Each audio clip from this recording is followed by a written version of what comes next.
ఈ వ్యక్తిని చూసి జాలిపడాలో సిగ్గుపడాలో బాధపడాలో తెలియనటువంటి పరిస్థితులు కనబడతా ఉన్నాయి. మొన్న జిఎంఆర్ ఎయిర్పోర్ట్ మొదటి కమర్షియల్ టెస్ట్ ఫ్లైట్ ల్యాండింగ్ జరిగింది. ఓ పెద్ద ఎత్తున హంగామా చేశారు. నాకు ఒక సోదరుడు ఒక మెసేజ్ పెట్టాడు, అన్న వీళ్ళు తెలుగుదేశం పార్టీ వాళ్ళు చాలా హడావిడి చేస్తున్నారు. ఆ రోజు జగనన్న చేతుల మీదుగా జరిగినటువంటి శంకుస్థాపన నిర్మాణ కార్యక్రమాలు ఇవన్నీ జగన్మోహన్ రెడ్డి గారి హయాంలో జరిగినాయి. చంద్రబాబు నాయుడు గారేమో నేనే చేశానని చెప్పుకుంటున్నారు. ఒక్కసారి ఈసారి మళ్ళీ మాట్లాడినప్పుడు ఈ మాట అడుగన్నా మీ ద్వారా చంద్రబాబు నాయుడు గారిని అడగండి అని చెప్పి నా స్నేహితుడు ఒక ఆయన ఒక సలహా ఇచ్చాడు. ఏంటంటే జిఎంఆర్ గారి ఎయిర్పోర్ట్ భోగాపురం ఉంది, చంద్రబాబు నాయుడు గారి హయాంలో కట్టిందా జగన్మోహన్ రెడ్డి గారి హయాంలో కట్టిందా అనేటువంటి దానికి వ్యత్యాసం ఎలా తెలుసుకోవాలి అని చెప్పనంటే,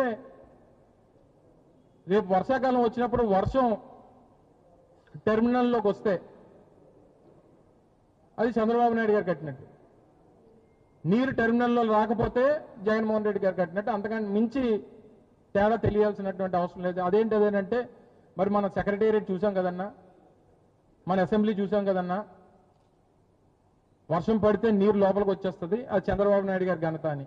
అరే బాబు, వర్షం పడితే నీరు ఎయిర్పోర్ట్లోకో లేకపోతే అసెంబ్లీలోకో సెక్రటేరియట్లోకో వచ్చేస్తున్నాయి అని చెప్పి చంద్రబాబు నాయుడు గారు పూర్తిగా రాజధాని తీసుకెళ్లే అందులో కట్టేస్తున్నారు. ఎక్కడైతే క్రికెట్ మ్యాచ్లు జరిగినప్పుడు ఎప్పుడైనా వర్షం పడితే మనం కవర్స్ వేస్తాం, మీ అందరు తెలుసు. రాజధాని పరిస్థితి కూడా అంతే.